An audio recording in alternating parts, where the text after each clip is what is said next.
யோவான் புஸ்தகம் 19வது அதிகாரம் 30வது வசனத்தை படிக்கலாம். இயேசு தாடியை வாங்கின பின்பு முடிந்தது என்று சொல்லி தலையை சாய்த்து ஆவியை ஒப்புக் கொடுத்தார். ஆமென். இயேசுவின் சிலுவை வார்த்தைகள் 7. அதிலே 6ஆம் வார்த்தை என்ன சொல்லப்படுகிறது சொன்னால், எல்லாம் முடிந்தது அப்படின்னு ஏசப்பா சொல்றார். அல்லேலூயா. எல்லாம் முடிந்தது. அப்போ இந்த உலகத்திலே வாழ்கிற நாம கூட நமக்கும் இப்படிப்பட்ட ஒரு எல்லை உண்டு. ஏசப்பா இந்த உலகத்தை விட்டு மரிக்க போகிறார். அதுபோல நமக்கும் ஒரு எல்லை உண்டு. அந்த எல்லையின் காலத்தில் நாம கூட என்ன சொல்லணும்னா, நான் கூட வாழ்க்கையில திருப்தியா இயேசுவுக்கு வாழ்ந்தேன், பரிசுத்தமாக இயேசுவுக்கு வாழ்ந்தேன், உண்மையா இயேசுவுக்கு வாழ்ந்தேன், யாருக்கும் துரோகம் செய்யல, யார் மனசையும் புண்படுத்துற மாதிரி நான் வாழல அப்படின்ற திருப்தி நம்மளுக்கு வேண்டும். அப்படி இயேசு கிறிஸ்துவும் அவர் இந்த உலகத்திலே வந்த காரியத்தில் முடிந்தது என்று சொன்னாரே, எதையெல்லாம் முடித்தார் என்று சொல்லி பார்க்கும் பொழுது சில குறிப்புகளை நாம தியானிக்க போகிறோம். முதலாவதாக, இயேசு கிறிஸ்து மரிப்பதற்காக அவர் இந்த உலகத்திலே வரப்போகிறார் என்று சொல்லப்பட்ட தீர்க்க தரிசனங்கள் நிறைவேறி முடிந்தது. ஆமென். வெளிப்படுத்தல் புஸ்தகம் தீர்க்க தரிசனம் 13:8 படிக்கலாம்.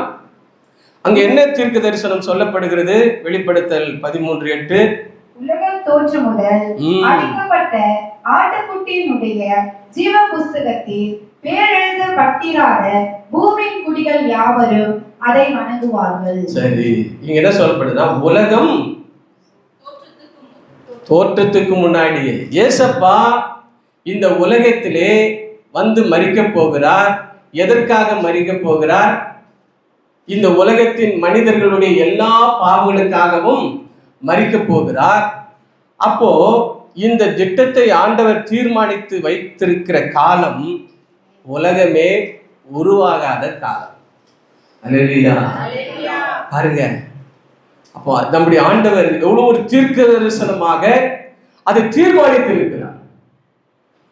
உலகமே உருவாகல. உலகம் உண்டானதான மனிதர்களாக நாம உருவாக்கப்படுவோம்.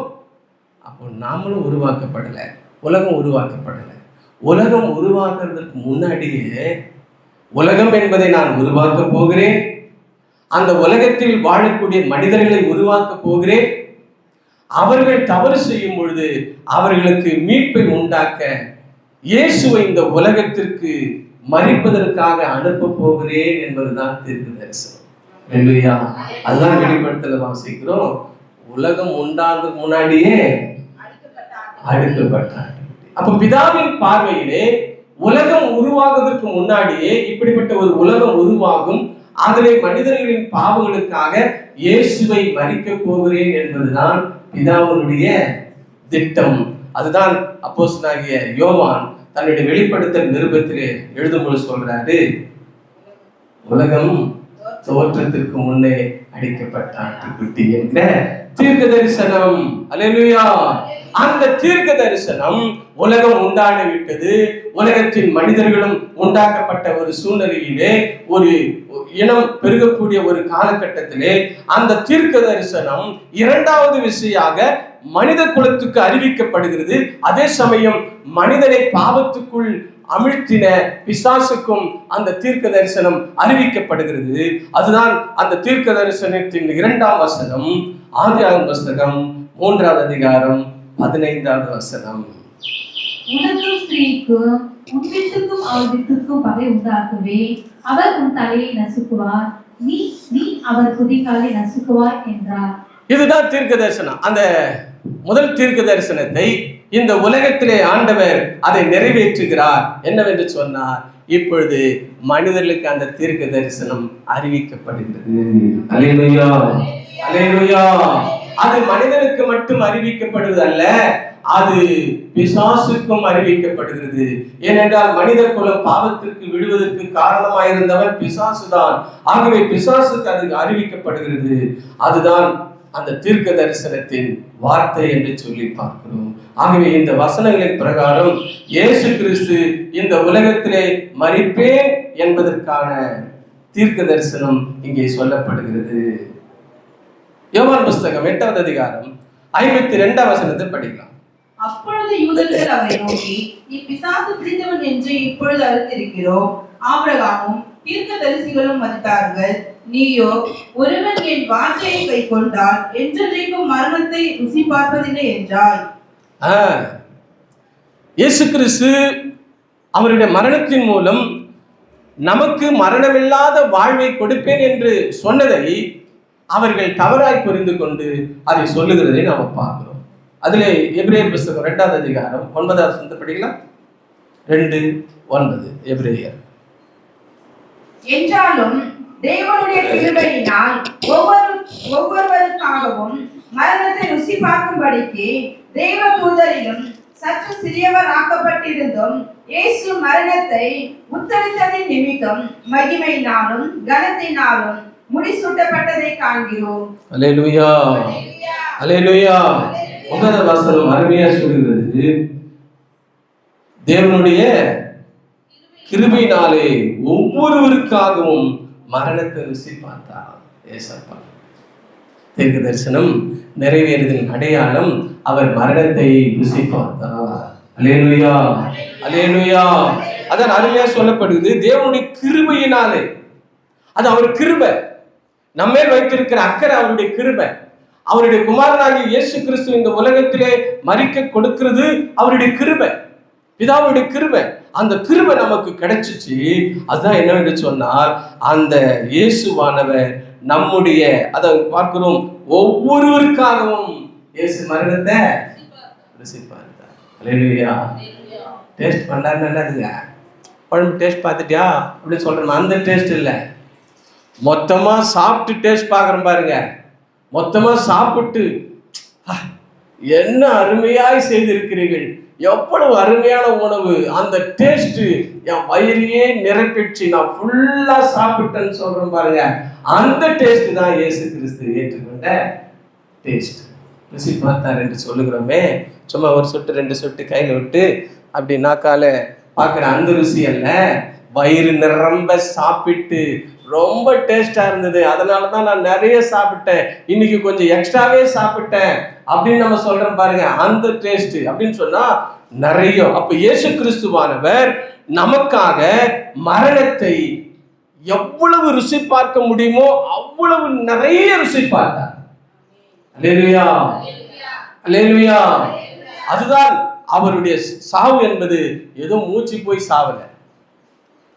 அவருடைய சாவு என்பது ஒரு கொடூரமான ஒரு விபத்திலே சந்திக்கப்பட்டு மோதப்பட்டு உடனே மரித்து போனார், அப்படி அல்ல. அப்படி அந்த விபத்தினால அவர் ரத்தம் எல்லாம் போயிட்டு அவர் செத்துட்டாரு, அப்படிப்பட்ட சாவு அல்ல.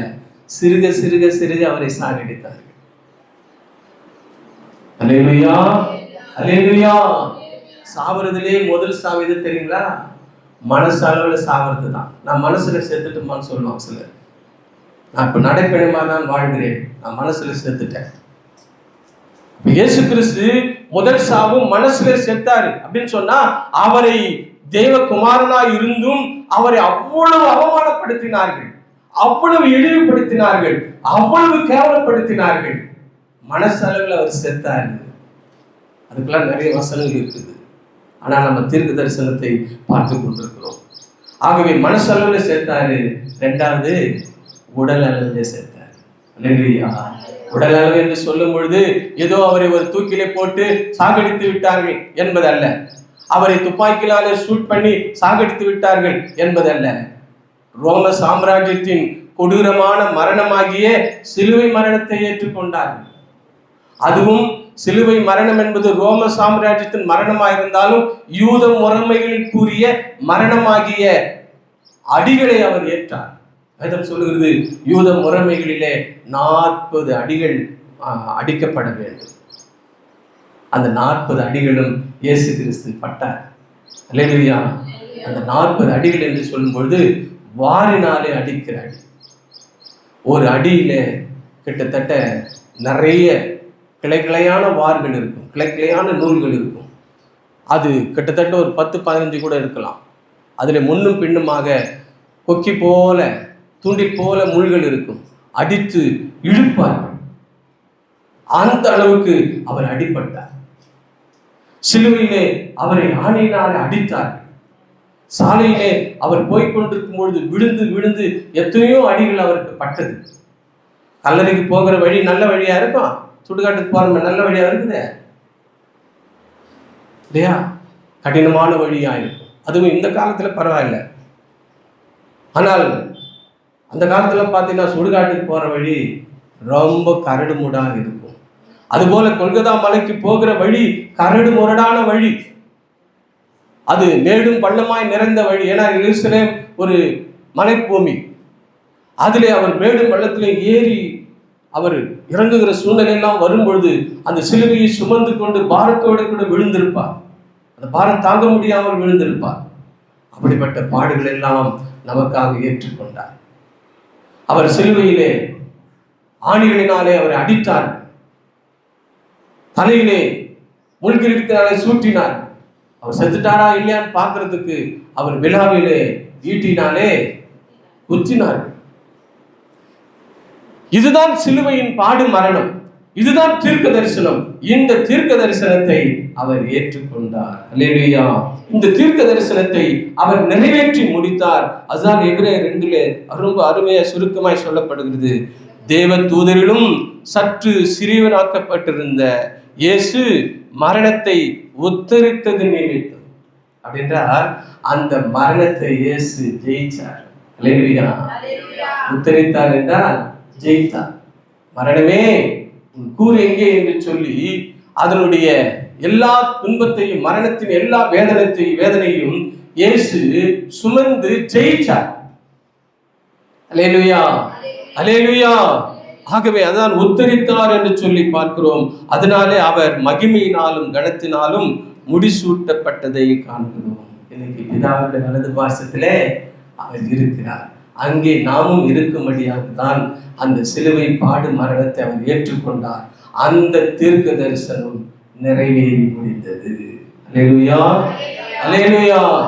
இரண்டாவதாக இவருடைய முடிந்தது என்று சொல்லுகிற வார்த்தையிலே பலிகளுக்கு முடிவு கட்டினார். இரண்டாவது பலிகளுக்கு முடிவு கட்டினார். ஏன் பலிகள் என்பது மனிதனுடைய பாவங்களுக்காக நியாயப்பிரமாண சட்டத்தில் கொடுக்கப்பட்டது. அது இன்றைக்கும் பல விதங்களிலே மனிதன் அதை தழுவிதான் வாழ்ந்து கொண்டிருக்கிறார்கள். எல்லா கோயில்களிலேயும் பலிகளுக்கான வாய்ப்புகள் இருக்கிறது என்பதை பார்க்கிறோம். ஆகவே பலிகள்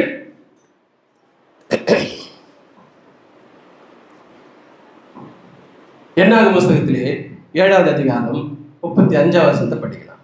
சமாதான பலியாக 2 மாடுகளும் 5 ஆட்டுக்கடாய்களும் 5 வெள்ளாட்டு கடாய்களும் 1 வயதான 5 ஆட்டுக்குட்டிகளுமே இது சேதேயின் ஊரின் குமாரனாகிய எலிசூரின் காணிக்கை. என்ன பலி?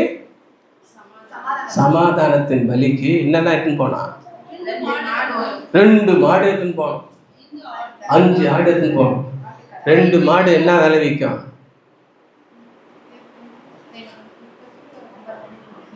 ஒரு 50,000 விற்குமா ஒரு மாடு? நல்ல பெரிய மாடு, ஏன்னா பலி செலுத்தணும் இல்லையா? ஒரு ஆவரேஜா ஒரு 50,000 ரூபாய் வச்சுங்க. அப்போ 2 மாடு 1 லட்சம். 5 ஆடு, ஒரு ஆடு எவ்வளோ விலை போவோம்?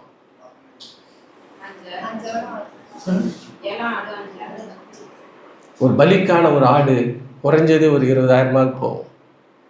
அது ஒரு 2 10. அப்போ சமாதானத்திற்கான பலியை செலுத்த எத்தனை லட்சம் வைக்கணும்? 2 லட்சம் வைக்கணும். இன்னைக்கு வரைக்கும் அப்படிப்பட்ட ஒரு சடங்கு கிறிஸ்தவத்துக்குள் இருந்திருந்தால் ஒருத்தரும் கிறிஸ்துவுக்குள்ள வந்திருக்க மாட்டாங்க.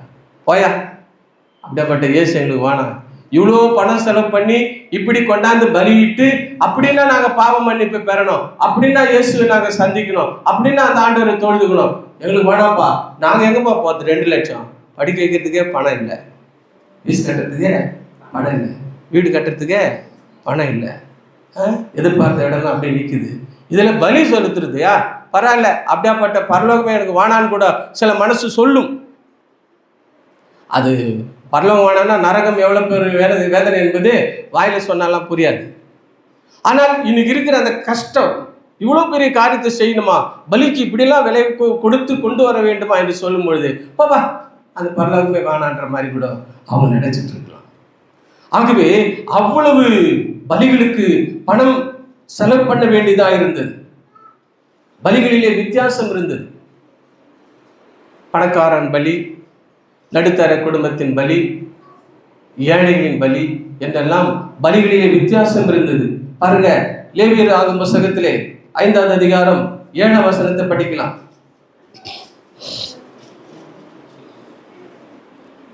லேவியர் 5:7.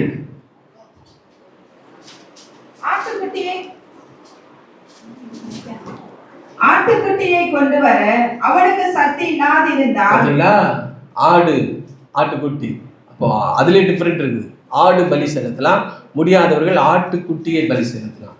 அது கூட சிலருக்கு வாங்கி வர்றதுக்கு வசதிகள் இல்லாத ஏழ்மையான மக்கள், அவர்கள் என்ன செய்ய வேண்டும்? பலிகளுக்கு அவன் செய்த குற்றத்தின் நிமித்தம் 2 காட்டு புறாக்களையாவது 2 புறா குஞ்சுகளையாவது. அப்பா புறாவை கூப்பிடுவா, இல்ல உன்னால புறா கொண்டு வந்து பலி செலுத்துற அளவுக்கு உனக்கு நிர்வாக வசதி, பண வசதி இல்லாமல் இருக்கலாம், அட்லீஸ்ட் புறா குஞ்சியாவது கொடுக்கலாம். அப்ப இவர் என்ன பண்ணிருப்பாரு? அந்த புறா குஞ்சு வாங்குறதுக்கு கூட அவருக்கு வாய்ப்பு இல்லைன்னா புறா கூண்டை தேடி ஓடி இருப்பார். யாரும் எங்கேயோ, ஏன்னா புறா வந்து எங்கெங்க முட்டையிட்டு கொஞ்சம் பறிக்கும், எங்கேயாவது 2 குஞ்சு கொண்டாந்து கூட பலி செலுத்தி இருக்கலாம் இல்லையா? அப்போ பலிகளிலே வித்தியாசம் இருக்குது. மாடு, ஆடு, ஆட்டுக்குட்டி, புறா, புறா குஞ்சு, எவ்வளவு டிஃபரெண்ட் இருக்கு பாருங்க பலியில. அப்ப என்னன்னா உன் வசதிக்கு ஏற்ற மாதிரி நீ செலுத்து. ஆனா நம்ம மனசு என்ன சொல்லும்? ஐயோ நம்ம புறா குஞ்சு செலுத்துறோம், அவர்னாலும் புறாவே செலுத்துறாரு. நம்ம ஆட்டுக்குட்டி தான் செலுத்துறோம், ஆனால் அவர் ஆடே பலி செலுத்துறாரு. நம்ம மாட்டுக்குட்டி தான் பலி செலுத்துறோம், அவர் மாடே பலி செலுத்துறாரு. ஒருவேளை நான் செலுத்துற பலிக்கு ஏற்ற மாதிரி என் விண்ணப்பத்தை கேட்பாரோ, எனக்கு ரிப்ளை பண்ணுவாரோ அப்படின்னு நம்ம மனசு நினைச்சிருக்கிறோம். அப்ப இந்த வேதனைகளில் இருந்தெல்லாம் நம்ம விடுதலை பெற வேண்டும். லேவியர் ஆகும் புத்தகம் 5:16 வசனத்தை படிக்கலாம். 2 காட்டு புறாக்களையாவது 2 புறா குஞ்சுகளையாவது கொண்டு வர அவனுக்கு சக்தி இல்லாத இருந்தால், ஒருவேளை அது கூட கொண்டு வரதுக்கு உங்களுக்கு சக்தி இல்லாம கூட இருக்குன்னா பாருங்க பலியில எவ்வளவு டிஃபரெண்ட் இருக்கு. பாவம் செய்தவன் பாவ நிவாரணத்துக்காக ஒரு எப்பா அளவான மெல்லிய மாவிலே 10 பங்கை தன் காணிக்கையாக கொண்டு வருவானாக. இன்னும் கூட கீழே இறங்கி வந்துட்டார் ஆண்டவர். பலிக்கான இன்னும் கூட கீழே இறங்கின்னு சொல்றாரு. உனக்கு வேலை இதெல்லாம் உன்னால செலுத்த முடியலான்னு பரவாயில்லப்பா, நீ கொஞ்சோண்டு என்ன பண்ண, மெல்லிய மாவு, எவ்வளோ 10ல் 1 பங்கு. இப்போ ஒரு படின்னு எடுத்துக்கலாம், இல்லை 1 கிலோன்னு எடுத்துக்கலாம். 1 கிலோவுக்கு எத்தனை 50 இருக்குது? 20 50 இருக்கு. எத்தனை 100 இருக்குது? 10 இருக்குது. எத்தனை 500 இருக்குது? இப்போ அவர் என்ன சொல்றாரு? 10ல் 1 அப்படின்னா என்னதுங்க? 1 கிலோ மாவுல நீ பலி செலுத்த 100 கிராம் எடுத்து வந்தா போதும். அல்லேலூயா, அல்லேலூயா. அப்போ பலிகளிலே வித்தியாசம் இருந்தது.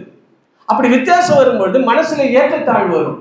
அவங்க மட்டும் அவ்வளவு செலுத்துறாங்க, நம்மளால இப்படி செலுத்த முடியல, ஏற்றத்தாழ்வு வரல, மனசுல ஒரு சஞ்சலம் வரல, எனக்கு அந்த மாதிரி செய்ய முடியலன்ற தவிப்பு வரல. நம்ம செலுத்துகிற பலியின் மேலே நமக்கு விருப்பம் இல்லாமல் போயிடும். அவங்க அவ்வளவு செலுத்துறாங்க, நான் அவ்வளவு செலுத்த முடியலையே, இப்படிப்பட்ட மன கஷ்டங்கள் எல்லாம் உண்டா. ஆக ஆண்டவர் என்ன சொல்றாரு? இப்படிப்பட்ட சூழ்நிலையில் இருந்தாலும் இருந்தது பலிகளிலே ஏற்றத்தாழ்வுகள், உன் வசதி ஏற்ற மாதிரி செய்கின்ற ஒரு வாய்ப்பு இருந்தாலும் கூட மனசு நம்மளுக்கு ஒத்துக்காது, அவங்கள மாதிரி செய்யலையே அப்படின்ற மனசு வரும். இன்னொன்று பலி செலுத்துவனுடைய சூழ்நிலை என்ன என்று சொன்னால், லேவியராகும் புத்தகத்திலே 14வது அதிகாரம் 49வது வசனத்தை படிக்கலாம். அப்பொழுது வீட்டிற்கு தோஷங்களை கழிக்க 2 குருவிகளையும் 7 கட்டையையும் சிவப்பு நூலையும் ஈசோப்பையும் எடுத்து, ஒரு குருவியை ஒரு மண்பாண்டத்தில் உள்ள ஊற்று நீரின் மேல் கொன்று 7 கட்டையையும் ஈசோப்பையும் சிவப்பு நூலையும் உயிருள்ள குருவியையும் எடுத்து, இவைகளை கொல்லப்பட்ட குருவியின் ரத்தத்திலும் ஊற்று நீரிலும் தோய்த்து வீட்டின் மேல் 7 தரம் தெளித்து. இப்போ இன்னோட கீழே வந்துட்டார். குருவி எவ்வளோ சைஸ் இருக்கா? சின்னதாக. அதை க்ளீன் பண்ணால் எவ்வளோ வரும்? ஒரு 5 கிராம் கூட வராது இல்லையா? குருவி பார்க்குறோம் பறந்துவிட்ட, அதில் இருக்கிற ரெக்கைகள் எல்லாம் நீக்கி விட்டால் ஒரு 5 கிராம் வருமோ? 10 கிராம் கூட வராது. நீ அவ்வளோ கூட பலி செலுத்தலாம் அப்படின்னு சொல்லி சொல்கிறார். லேவியர் புஸ்தகம் 14 50வது வசனத்தை படிக்கலாம். 14:50. ஒரு குருவியை மண்பாண்டத்தில் உள்ள ஊற்று நீரின் மேல் கொன்று. அவ்வளோதானா? அப்போ வீட்டு தோஷத்தை நீக்கணும். பலிகளை நீக்கிறது மட்டுமல்ல, வீட்டின் மேலே ஒரு தோஷம் இருக்குது, அந்த தோஷத்தை நீக்கணும். இப்படி ஒரு மனிதன், இப்போ வந்துடுவோம், இப்படி ஒரு மனிதன் சர்ச்சுக்கு போயிட்டு பலியே செலுத்தினா அவன் வேலையை எப்படி பார்க்கறது? இப்போ பலியை செலுத்தி கொண்டிருந்தால், இதுக்கே பணம் செலுத்தி கொண்டிருந்தால் அவனுக்கு சாப்பாட்டுக்கு என்ன பண்றது? இதன் மேலேயே கவனமாயிருந்தால் அவனுடைய சொந்த வேலைகளை எப்படி செய்வது? அப்போ பலிகளை என்ன பண்ணான்? பலிகளை என்ன பண்ணான்? நீக்கணும். அதுதான் பார்க்கிறோம். பலி இயேசு கிறிஸ்துவே பலியானதுனால இப்படிப்பட்ட பலிகள் தேவையில்லை. என்னென்ன பலி? மாடு, ஆடு, மாட்டுக்குட்டி, ஆடு, ஆட்டுக்குட்டி, புறா குஞ்சு, குருவி, மாவு. மொத்தம் எத்தனை பலிய? 7 பலி இல்ல? இதெல்லாம் மண்டை குழம்பு இருக்கும் அந்த பலி செலுத்துகிறவங்களுக்கு. இப்ப ஆண்டவர் என்ன பண்ணாரு? நீ இப்படிலாம் ஒன்னும் அவசரப்பட தேவையில்லை, இத்தனை பலிகளுக்கும் நானே ஒருவராய் பலியாகி விடுகிறேன். இனி நீ பலியோடு கூட ஆலயத்துக்கு வர தேவையில்லை, முழு மனசோடு கூட ஆலயத்துக்கு வா. இப்ப நம்ம பாக்கெட்ல காசை மிச்சம் பண்ணி வச்சிட்டார் இல்ல? மாவு வாங்கி போக வேண்டிய அவசியம் இல்லை, இப்படிப்பட்ட பலிகளுக்கான எந்த பொருளையும் வாங்கி போக அவசியம் இல்லை. நம்ம கை வீசின்னு ஜாலியா வரலாம். அல்லேலூயா. புறா குஞ்சுகளை தேட வேண்டிய அவசியம் இல்லை, உயிருள்ளவர்களை ஓட்டி கொண்டு வர வேண்டிய அவசியம் இல்லை. நம்ம பாட்டுன்னு வரலாம், ஆனா அதுலயே நம்ம என்ன பண்றோம்? லேட்டா வரும். நீ பலியோட கூட வாங்கினா, ஐயோ அந்த மாடு ஓடி பிடிச்ச போய் அதை தேடி பிடிச்சின்னு வரதுக்குள்ளே இங்க ஆராதனைக்கு வர முடியாது. இதெல்லாம் உனக்கு தேடுற வேலை இல்லை, ஃப்ரீயா வந்துரு, நேரம் வந்துரு, நேரத்துக்கு வந்துரு. அல்லேலூயா. அடுத்தது 3வது பலிகளுக்கான வேலை முடிந்தது. பலிகளுக்கு முடிவு கட்டினாரு. 2வது பலிகளுக்கான வேலைக்கு முடிவு கட்டினார். எபிரேயர் புஸ்தகம் 10வது அதிகாரம் 11வது வசனத்தை படிக்கலாம். அன்றியும் எந்த ஆசாரியனும் நாடோறும் ஆராதனை செய்கிறவனையும் பாவங்களை ஒரு காலம் நிவர்த்தி செய்யக்கூடாத ஒரே வித பலிகளை அநேகரும் செலுத்தி வருகிறவனாயும் நிற்பான். என்ன சொல்லுது அப்படின்னா என்னதுங்க? ஒரு சபை, எவ்வளவு பேரோ சபையில சபையார் ஒருவராய் பலியை கொண்டு வருவார்கள். எல்லா பலிகளையும் செலுத்தணும்னா அவருக்கு உட்காரத்துக்கு நேரம் கிடையாது. எல்லாருடைய பலியை செலுத்தணுமே, லைன்ல நிக்கிறாங்க, அதுவே நிக்கிறாங்க. இந்த கோயிலாம் பாருங்க, தரிசனம் பண்றதுக்கு லைன்ல காத்து கொண்டிருக்கிறார்கள், பல மணி நேரங்கள் காத்து கொண்டிருக்கிறார்கள். அப்ப அதுபோல அன்றைக்கும் பலி செலுத்துகிற ஒரு காலகட்டத்திலே பல மணி நேரங்கள் அவர்கள் வரிசையிலே காத்து கொண்டிருந்திருப்பார்கள். டிக்கெட் எடுக்கிற இடத்துல ஒருத்தர் டக்குன்னு முன்னாடி போனா என்ன நடக்கும்? சண்டை நடக்கும். அது மாதிரி யாராவது முன்னாடி கூட இருந்திருக்கலாம். இப்படிப்பட்ட போட்டியெல்லாம், சண்டைக்கான வாய்ப்புகள் எல்லாம் நேர்ந்திருக்கலாம். நான் வேலைக்கு போனோம், நான் லைன்ல நின்று பலி செலுத்திட்டு நான் ரெடியா நிற்கிறேன், நீ உள்ளூர் ஓடியாது, நீ குறுக்க உள்ள பூந்துக்கிட்டு நீ பலி செலுத்தி போயிடலாம் நிற்கிறேன். அப்ப ஏன் வேலையெல்லாம் என்ன வருது? லைன்ல இப்படிப்பட்ட வாக்குவாதங்கள் எல்லாம் நடந்திருக்கும். அது மட்டுமல்ல, அந்த பலியை கர்த்தருக்காக செலுத்துகிற அந்த ஆசாரியன் நின்று அப்படி நிற்பான் அப்படின்னு பார்க்கிறோம். அப்படின்னா என்னதுங்க? அந்த ஆசாரியனுக்கு கொடுக்கப்பட்ட நேரம் வரையில் அவனுக்கு உட்காரத்து கூட நேரம் இல்லை இல்லையா? ஆனால் கிறிஸ்துவின் முடிந்தது என்ற அந்த வார்த்தையின் வழியாக பலிகளுக்கு அவர் முடிவு கட்டுறதுனால எபிரேயர் புஸ்தகம் 10வது அதிகாரம் 12ஆம் வசனத்தை படிக்கலாம். இவரோ பாவங்களுக்காக ஒரே பலியை செலுத்தி என்றென்றைக்கும் தேவனுடைய வலது பரிசத்தில் உட்கார்ந்தார். ஆனால் ஆசாரியன் நிற்கிறான். நம்ம ஆசாரியன் உட்கார்ந்தார். அல்லேலூயா, அல்லேலூயா. நிக்கிற வேலைக்கெல்லாம் முடிவு கட்டின ஆசாரியன் தான் இயேசு கிறிஸ்து.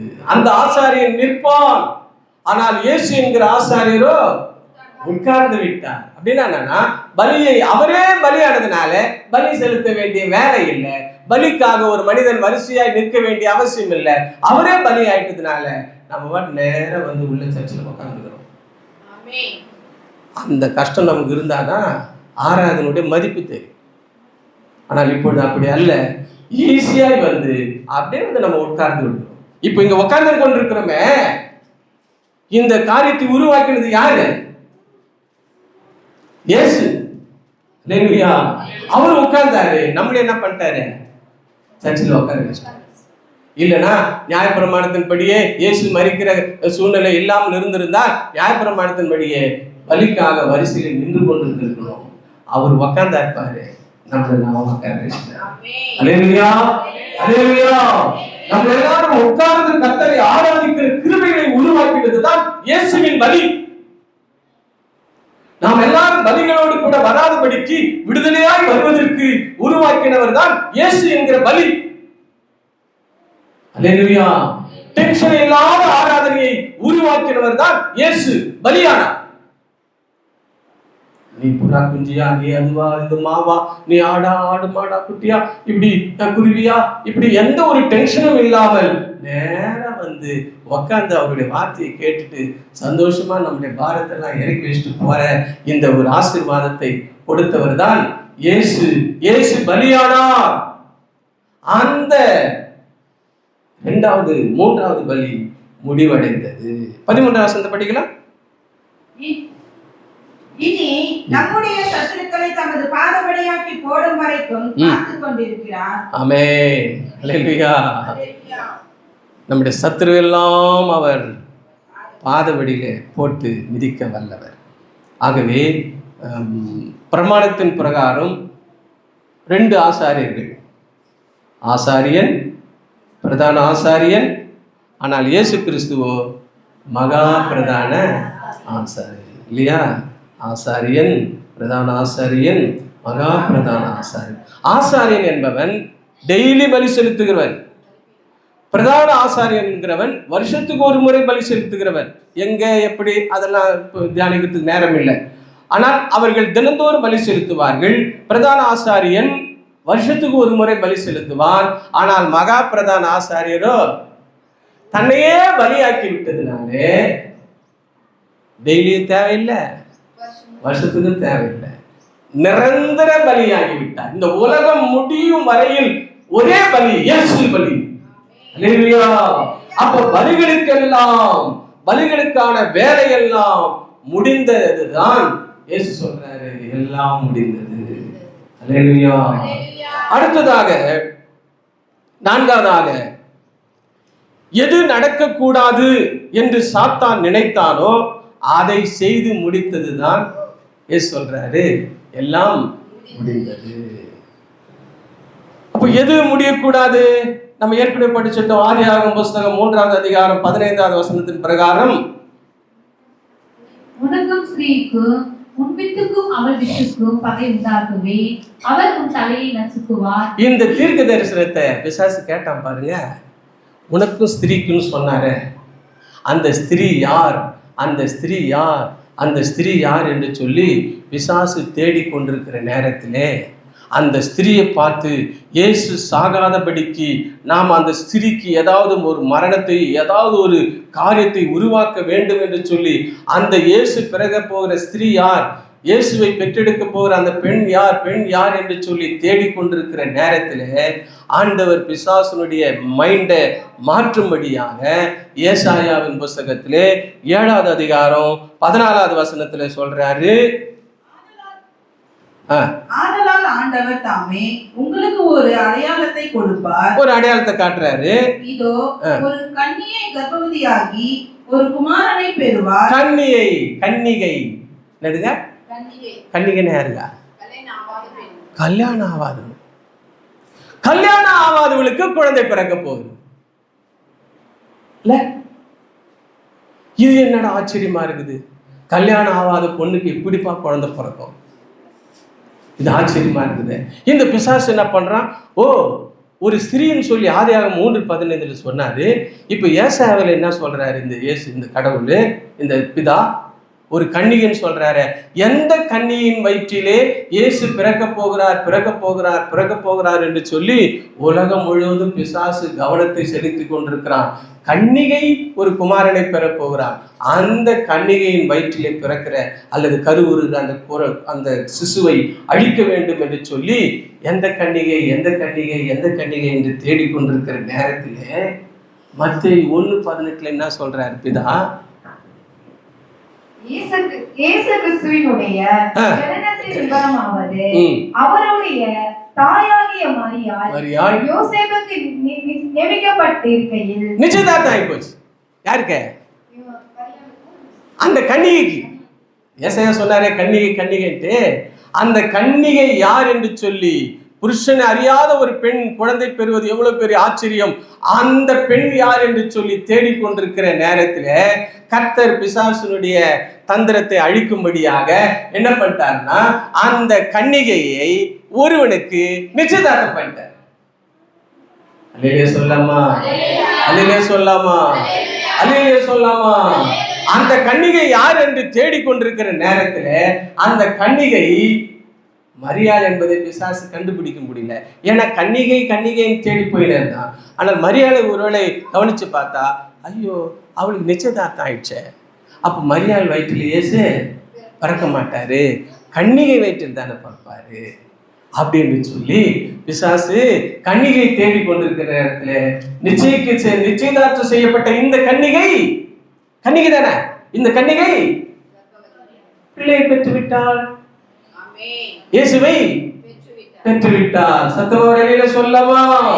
இப்படி பிசாசு தேடிக்கொண்டிருக்கிற நேரத்திலே இப்படி எல்லா சூழ்நிலையிலேயும் பிசாச அப்படியே மைண்ட அப்படியே திசை திருப்பி இயேசு இந்த உலகத்துல வந்து பிறந்துட்டாரு. அல்லேலூயா. இதெல்லாம் நடக்கும்போது பிசாசுக்கு பயங்கர கோபம். மத்தேயு புஸ்தகம் 14வது அதிகாரம் 4வது அதிகாரம் 1 முதல் 10 வசனம் வாசித்து பார்க்கலாம். ஆனால் இப்பொழுது வாசிப்பதற்கு நேரம் இல்லை. இந்த இயேசு பிறந்து விட்டார் என்ற செய்தி எப்ப பிசாசு தெரியுதுன்னா ஏரோதுக்கு தெரிஞ்சிச்சு பாருங்க, அப்பதான் தெரியுது.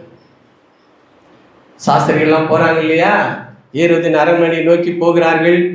என்ற எல்லாரும் திரண்டு வந்து விட்டீர்கள், இவ்வளோ சாஸ்திரிகள் ஒன்றாய் வந்தது இதுவரைக்கும் வரலாறு இல்லையே, இவ்வளோ சாஸ்திரிகள் என் அரண்மனையை தேடி வந்திருக்கிறீர்களே என்று சொல்லி சாஸ்திரிகளிடத்தில் கேட்ட பொழுது அப்பொழுது சொல்லுகிறார்கள், யூதருக்கு ஒரு ராஜா பிறந்திருக்கிறாரு, அவரை பார்க்கறதுக்கு தான் நாங்க வந்திருக்கிறோம் சொன்னதும் பிறந்துட்டாரு அவரு அப்படின்னு யார் ஆச்சரியப்பட்டது? ஏரோதனுடைய ஆச்சரியம் தான் பிசாசின் ஆச்சரியம். கரெக்ட் தான், பிசாசு தான். ஆனா எப்படி அந்த ஆச்சரியம்னா ஏரோதனுடைய ஆச்சரியம் தான் பிசாசின் ஆச்சரியம். பிறந்து விட்டாரா, எனக்கு போட்டியா ஒருத்தர் பிறந்து விட்டாரா, அது எல்லாமே பிசாசு நினைக்கிறான். என்ன அழிக்கிறதுக்கு ஒருத்தர் பிறந்து விட்டாரா, தன்னுடைய மரணத்தின் மூலம் பிசாசை அழிப்பேன் என்று எபிரேயர் புஸ்தகத்தில் 2வது அதிகாரத்தை சொன்னாரு. அந்த இயேசு பிறந்து விட்டாரா? எவ்வளவு அந்த ஏரோது ஆச்சரியப்பட்டானோ அத்தனை ஆச்சரியமும் பிசாசு. அந்த ஆச்சரியம், அந்த ஒரு அதிர்ச்சி, அது என்ன அதிர்ச்சின்னு சொல்லி பார்த்தா ஏரோது என்ன நினைக்கிறான், நான் தானே ராஜா, யூதர்களுக்கெல்லாம் நான் தானே ராஜா, ஏன் ராஜாவுக்கு ஸ்தானத்துக்கு போட்டியா ஒரு ராஜா பிறந்துட்டாரா, அவர் என்ன பண்ணா, தீர்த்து காட்டினார். அப்படி தீர்த்து கட்டுற அந்த சூழ்நிலைக்கு தான் 2 வயதுக்குட்பட்ட குழந்தையெல்லாம் சாகடிச்சு. இது போல இயேசு கிறிஸ்துவுக்கு சிலுவை மரணம் அல்லாத பல மரணங்கள் இயேசுவுக்கு பிசாசு கொடுக்க முயற்சித்தான். சிலுவை மரணம் அல்லாத பல மரணங்கள் அப்படின்ற ஒரு தலைப்பில் ஒரு தடவை நம்ம மெசேஜ் நம்ம தியானிக்கலாம். ஆகவே அப்படி சிலுவையிலே இயேசு மரிக்கக்கூடாது என்று சொல்லி எத்தனையோ மரணங்களை முயற்சித்து பார்த்தாலும் பிசாசு தோத்துட்டான். லூக்காவின் புஸ்தகம் 4வது அதிகாரம் 13 வசனத்தை படிக்கலாம். லூக்கா 4:13. பிசாசானவன் சோதனை எல்லாம் முடிந்த பின்பு சில காலம் அவரை விட்டு விலகி போனான். ஆமா, அப்படின்னா என்னன்னா திருப்பி வந்தான் என்பதுதான் அதனுடைய அந்த வாக்கினுடைய பொருள். திருப்பி வந்தான்னா எது வரைக்கும் வந்திருப்பான்? திருப்பி திருப்பி திருப்பி ஏசப்பாவுக்கு சோதனை கொடுக்கறதுல என்னது? சோதனை கொடுக்கறதில்ல, சோதனை வழியாய் பிதாவினுடைய திட்டத்தை அழிக்கணும். சோதனை வழியாய் அவனை இயேசு கிறிஸ்துவை மனிதகுமாரனாய் மாற்றிடணும். அவர் தேவகுமாரனாய் இருக்கக்கூடாது. அப்போ அவருக்கு சோதனை கொடுக்கறதன் மூலம் சிலுவை மரணம் நிகழக்கூடாது. அவர் பரிசுத்தராக இருந்து பிதாவின் சித்தத்தை நிறைவேற்றிவிடக் கூடாது. இப்படிப்பட்ட சோதனைகளை அவன் கொடுத்தான் அப்படின்னு சொன்னார். சில காலம் விலகி போனான் என்று சொன்னால் திரும்பியும் வந்தான், திரும்பியும் வந்தான், திரும்பியும் வந்தான், திரும்பியும் வந்தான். எது வரைக்கும் வந்து கொண்டிருந்தான்? இயேசு சிலுவையிலே மரிக்கிற காலம் வரையிலே வந்து கொண்டிருந்தான். வந்தானா? ஜெயிச்சானா? ஜெயிக்கல. எபிரேயர் புஸ்தகம் 12 2வது அதிகாரத்துல, எபிரேயர் 2வது அதிகாரத்துல 14ஆம் வசனத்தை படிங்க. ஆதலால் பிள்ளைகள் மாம்சத்தையும் இரத்தத்தையும் உடையவர்களாய் இருக்க அவரும் அவர்களைப் போல மாம்சத்தையும் இரத்தத்தையும் உடையவர்களானார். மரணத்துக்கு அதிகாரியாகிய பிசாசானவனை தமது மரணத்தினாலே அழிக்கும் படிக்கும். எந்த சரீரம் ஆதாம் ஏவாள் என்கிற சரீரம் தோற்று போனதோ அதே சரீரத்தில் இயேசு இந்த உலகத்திலே வந்து அதே சரீரத்தில் பிசாசை ஜெயிச்சு காட்டினார். அதுதான் முடிந்தது. எந்த சரீரம் ஏதேன் தோட்டத்திலே தோற்கடிக்கப்பட்டதோ அதே சரீரத்திலே இயேசுவானவர் இந்த உலகத்துக்கு வந்து அதே சரீரத்திலே பிசாசை ஜெயித்து காட்டினதுதான் முடிந்தது. அல்லேலூயா, அல்லேலூயா. அடுத்ததாக திரைச்சீலை 2ஆக கிழிக்கிற வேலை முடிந்தது. திரைச்சீலை 2ஆக கிழிக்கிற வேலை முடிந்தது. மார்க்குவின் புஸ்தகம் 15வது அதிகாரம் 38ஆம் வசனத்தை படிக்கலாம். மார்க்கு 15:38. அப்பொழுது தேவாலயத்தின் திரைச்சீலை மேல் தொடங்கி கீழ் வரைக்கும் 2ஆக கிழிந்தது. ஹல்லேலூயா. திரைச்சீலையுடைய வேலை என்ன? அதுதான் இப்ப நம்ம பார்க்கணும். திரைச்சீலை எதற்காக வைக்கப்பட்டது தேவாலயத்தில்? நான் சொன்ன பாருங்க இல்லையா, ஆசாரியன், பிரதான ஆசாரியன், அது மகா பிரதான ஆசாரியன் இயேசு. இப்போ அங்கே ஆசரிப்பு கூடாரத்தில் இயேசுக்கு வேலை இல்லை, அவர் மகா பிரதான ஆசாரி. அது பலி, அவரே பலியான ஆசாரிய பணி, அது வேண்டாம். இப்போ தினந்தோறும் பலி செலுத்துறாரு பாருங்க, அவர் யாருங்க? ஆசாரியன். டெய்லி பலி செலுத்துவார். வருஷத்துக்கு ஒரு முறை பலி செலுத்துறவர் யாரு? பிரதான ஆசாரியர். அவர் என்ன பண்ணுவாருங்க? மகா பரிசுத்த ஸ்தலத்துக்குள்ள போயிட்டு வருஷத்துக்கு ஒரு முறை பலி செலுத்துவார். ரைட்டுங்களா? இப்போ அப்போ அப்படின்னா என்னன்னா, வெளிப்பிரகாரம் பரிசுத்த ஸ்தலம், மகா பரிசுத்த ஸ்தலம். வெளிப்பிரகாரம் என்பது மக்கள் இருக்கிற இடம், பரிசுத்த ஸ்தலம் என்பது ஆசாரியர்கள் இருக்கும் இடம், மகா பரிசுத்த ஸ்தலம் என்பது பிரதான ஆசாரியன் வருஷத்துக்கு ஒரு முறை போகிற இடம். அப்ப என்னன்னு பாத்தீங்கன்னா, வெளியே தான் நிக்கணும் மக்கள். இன்னைக்கு நீங்க பல இந்து கோயில்களில் போய் பாருங்கள், தெய்வத்தை தொட முடியாது. என்னதுங்க? கருவூலத்துக்குள்ளே போக முடியாது, தெய்வத்தை தொட முடியாது. அங்கிருந்து எட்டி தான் பார்க்க முடியும். அதுலயாவது எட்டி பார்க்கறதுக்காக வாய்ப்பு இருந்தது. ஆனா நியாயப்பிரமாணத்தின் சட்டத்திலே எட்டி பார்த்தா கூட என்னதான் தெரியும்? திரைச்சீலை தான் தெரியும். அங்கே தொங்கப்பட்டு கொண்டிருக்கிற, மேலிருந்து கீழே வரைக்கும் தொங்கப்பட்டு கொண்டிருக்கிற ஒரு திக்கான ஒரு திரைச்சீலை தான் பார்க்க முடியும். பலிபீட மகா பரிசுத்த சமூகத்தை பார்க்க முடியாது. அதுல என்ன இருக்குதுங்க? தேவனுடைய உடன்படிக்கை பெட்டி இருக்கிறது. அதை பார்க்கவே முடியாது, யாருமே பார்க்க முடியாது. அந்த மகா பிரதான ஆசாரியர் மட்டும்தான் பார்க்க முடியும். அப்படின்னா என்ன காட்டுதுன்னு சொன்னா, யாரும் தேவனை நேரடியாய் பார்க்க முடியாது. அதுதான் அதனுடைய அர்த்தம். இப்ப எல்லாரும் கர்த்தரை தேவனை நேராய் பார்க்கணும்னு சொன்னா என்ன பண்ணா? திரைச்சீலை கிழியணும். அந்த திரைச்சீலை எப்பொழுது கிழியும் என்று சொன்னால், இயேசு பலியானால் தான் கிழிய முடியும். இயேசு பலியாகி அந்த திரைச்சீலையை கிழித்தார். அதுதான் நீங்க படிச்சோம். எப்படி கிழிஞ்சிச்சு? அது ரொம்ப உயரமானதுங்க. வசனம் என்ன சொல்றது? மேல இருந்து கீழே கிழிஞ்சுதான். ஒரு வசனம் கீழே இருந்து மேல வரைக்கும் கிழிஞ்சுன்னு போச்சு அப்படின்னா 2 விளக்கம் சொல்லலாம். மேல இருந்து கிழிஞ்சிச்சு, கீழே இருந்து கிழிஞ்சு போயிருந்தால். கீழே இருந்து கிழிஞ்சு போயிருந்தால் யாரை குறிக்கிறது? மனுஷன் கிழிச்சான் அப்படின்றது கிடையாது. மேல இருந்து கீழே கிழிக்கிறதுனால தேவன் கிழித்தார். அல்லேலூயா. தம்முடைய சொந்த குமாரனை பலி செலுத்தி அந்த பலியின் மூலமாக அவர் எல்லாவற்றையும் நிறைவேற்றி அவர் 3ஆம் நாள் உயிரோடு கூட எழுந்தார். பாருங்க, இனி பலிகளுக்கான வேலை இல்லை, இனி ஆசாரிய வேலையே இல்லை. ஆசாரிய வேலையும் இல்லை, பிரதான ஆசாரிய வேலையும் இல்லை.